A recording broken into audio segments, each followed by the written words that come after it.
The Enchanted Wood by Enid Blyton. Chapter 5. The Roundabout Land.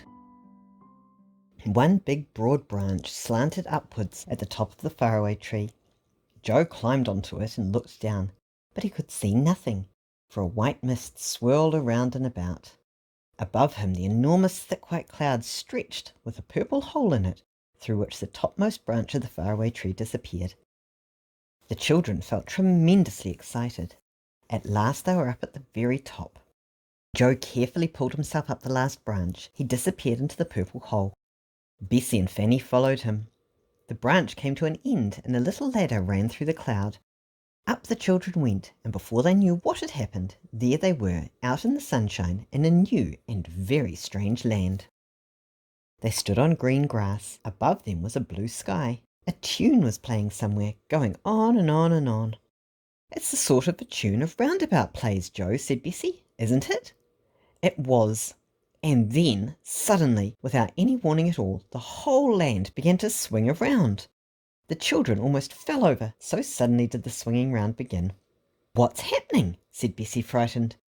The children felt terribly giddy, for trees, distant houses, hills and bushes began to move round too. They felt themselves moving, for the grass was going round as well. They looked for a hole in the cloud, but it had disappeared. "The whole land is going round and round like a roundabout," cried Joe, shutting his eyes with giddiness. "We've passed over the hole in the clouds. We don't know where the topmost branch of the faraway tree is now. It's somewhere beneath this land, but goodness knows where." "Joe, but how can we get back home again?" asked Fanny in a fright. "We'll have to ask someone for help," said Joe. The three began to walk away from the patch of green field in which they were standing. Bessie noticed that they had been standing on a ring of grass that seemed darker than the grass around. She wondered why that was, but she had no time to say anything, for really it was terribly difficult to walk properly in a land that was going round and round like a proper roundabout all the time. The music went on and on too, hurdy-gurdy, hurdy-gurdy. Joe wondered where it came from, and where the machinery was that worked the strange roundabout land. Soon they met a tall man singing loudly from a book. Joe stopped him, but he went on singing. It was annoying. "Hi, diddle-ho, diddle-derry-derry down," shouted the man, while Joe tried to make himself heard. "How can we get away from this land?" Joe shouted. "Don't interrupt me, hi, diddle-ho, diddle," sang the man, and he beat time with his finger. Joe caught hold of his bony finger and shouted again. "Which is the way out of this land, and what land is it?" "Now you've made me lose my time," said the tall man crossly. "I shall have to begin the song again." "What is this land, please?" asked Fanny. "It's Roundabout Land," said the tall man. "I should have thought anyone would have guessed that. You can't get away from it. It goes round and round always, and only stops once in a blue moon." "There must have been a blue moon when we climbed into it," groaned Joe. "It had certainly stopped then." The man went off, singing loudly, "Hi, diddle-ho, diddle-derry-derry down." "Silly old diddle-derry," said Fanny. "Really, we do seem to meet the most peculiar people." "What I'm worried about is getting home," said Bessie. "Mother will be anxious if we're not back when she is. What shall we do, Joe?"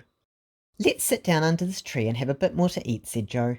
So they sat down and munched solemnly, hearing the roundabout music going on all the time, and watching the distant hills and trees swinging round against the sky. It was all very strange. Presently a pair of rabbits lolloped up and looked at the children. Fanny loved animals, and she threw a bit of cake to them. To her surprise, one of the rabbits picked up the cake in its paw and nibbled it like a monkey. "Thanks," said the rabbit. "It's a change from grass. Where do you come from? We haven't seen you before, and we thought we knew everyone here. Nobody new ever comes to Roundabout Land." "And nobody ever gets away," said the other rabbit, smiling at Fanny and holding out its paw for a bit of cake. "Really?" said Bessie in alarm. "Well, we are new to it, for we only came up about an hour ago. We came up the faraway tree." "What?" cried both rabbits at once, flipping up their long ears in amazement. "Up the faraway tree, did you say? Goodness, you don't mean to say that's touching this land?" "Yes, it is," said Bessie.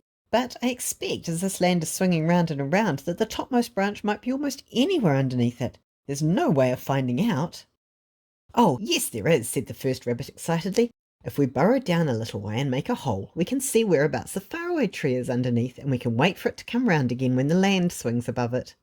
"Well, we came up from the tree just where the grass was rather darker than the rest," said Bessie. I noticed that. Do you suppose that as the roundabout land swings around, it will come back to the same place again, and we could slip down the topmost branch? Of course, said the rabbits. We can easily burrow down that green patch of grass and wait for the land to turn around just over the tree again. Come on, quickly, there's no time to lose. All of them jumped up and sped off. Bessie knew the way, and so did the rabbits. Soon they were back in the field where the ring of dark green grass stood. There was no opening now, leading through a cloud down to the tree. It had gone. The rabbits began to dig quickly. Soon they found the ladder that led upwards. Then they made such a big hole that the children could see down it to the large white cloud that swirled below the roundabout land. Nothing there yet, said the first rabbit, getting out a handkerchief and wiping his dirty front paws. We must wait a bit. I only hope the land hasn't swung on and past the faraway tree altogether. The roundabout music went on, and then suddenly it began to slow down. One of the rabbits peeped out of the hole below and gave a shout. The land has stopped going round, and the faraway tree is just nearby, but we can't reach it. The children peered down through the clouds below the ladder and saw quite clearly that the faraway tree was very near, but not near enough to jump on. Whatever were they to do? Now, don't try to jump, warned the rabbits, or you'll fall right through the cloud. But what shall we do? Cried Bessie in despair. We must get on the tree before we swing away again. I've got a rope, said one of the rabbits suddenly, and he put his hand into a big pocket and pulled out a yellow rope. He made a loop in one end and threw it carefully at the topmost branch of the nearby tree. It caught and held. Fanny, slip down the rope first, said Joe. I'll hold this end. So Fanny, rather afraid, slid down the yellow rope to the tree, and then just as she got there, the roundabout music began to play very loudly and quickly, and the roundabout land began to move. Quick, quick, shouted Fanny as the land swung nearer to the faraway tree. Jump, jump! They jumped, and the rabbits jumped after them. The roundabout land swung off. The big white cloud covered everything. The children and the rabbits clung to the topmost branch and looked at one another. We look like monkeys on a stick, said Joe, and they all began to giggle. My goodness, what an adventure! I vote we don't come up here again. But as you may guess, they did.